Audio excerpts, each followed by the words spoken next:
ഇടഞ്ഞു നിൽക്കുന്ന ജി സുധാകരനെ അനുനയിപ്പിക്കാൻ ശ്രമം തുടർന്ന് CPM നേതൃത്വം. 4.5 വർഷത്തിന് ശേഷം ജില്ലയിലെ സർക്കാർ പരിപാടിയിൽ ജി സുധാകരന്റെ ചിത്രം. പൊതുമരാമത്ത് വകുപ്പ് പുറത്തിറക്കിയ പോസ്റ്ററിലാണ് സുധാകരന്റെ ചിത്രം പ്രത്യക്ഷപ്പെട്ടത്.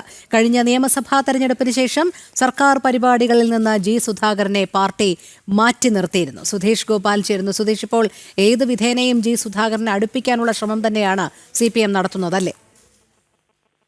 ടോണി, ആ ഒരു സമീപനം തന്നെയാണ് ഇപ്പോൾ CPM നേതൃത്വത്തിന്റെ ഭാഗത്തുനിന്നുണ്ടാകുന്നത്. അതിന്റെ ഭാഗമായി തന്നെയാണ് 4.5 വർഷത്തിന് ശേഷം ഒരു സർക്കാർ പരിപാടിയുടെ ഭാഗമായി ഇറക്കുന്ന പോസ്റ്ററിൽ ജി സുധാകരന്റെ ചിത്രവും ഇടം പിടിക്കുന്നത്.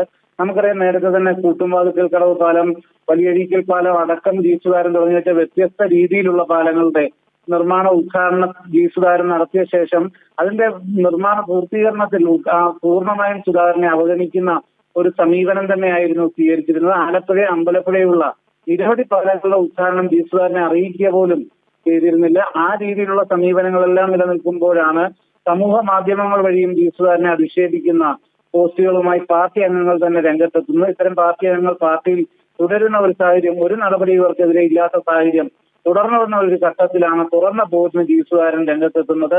ആ ഒരു ഘട്ടത്തിൽ തന്നെയാണ് കഴിഞ്ഞ ദിവസം CPM general secretary MA baby അടക്കമുള്ളവർ സുധാകരന്റെ വീട്ടിലെത്തി അനുനയിപ്പിക്കാൻ ശ്രമിക്കുന്നത്. അതിന്റെ തുടർച്ച എന്ന് തന്നെ വേണം ഇപ്പോൾ 4.5 വർഷത്തിന് ശേഷം ഇത്തരത്തിൽ ഒരു പൊതുമരാമത്ത് വകുപ്പിറക്കിയ ഒരു പോസ്റ്ററിൽ ജി സുധാകരന്റെയും ചിത്രം പതിച്ചത് എന്നതാണ് വിലയിരുത്താൻ കഴിയുന്നത്. രോഹിണി, ശരി, സുധീഷ് ഗോപാലാണ് വിവരങ്ങൾ നൽകിയത്.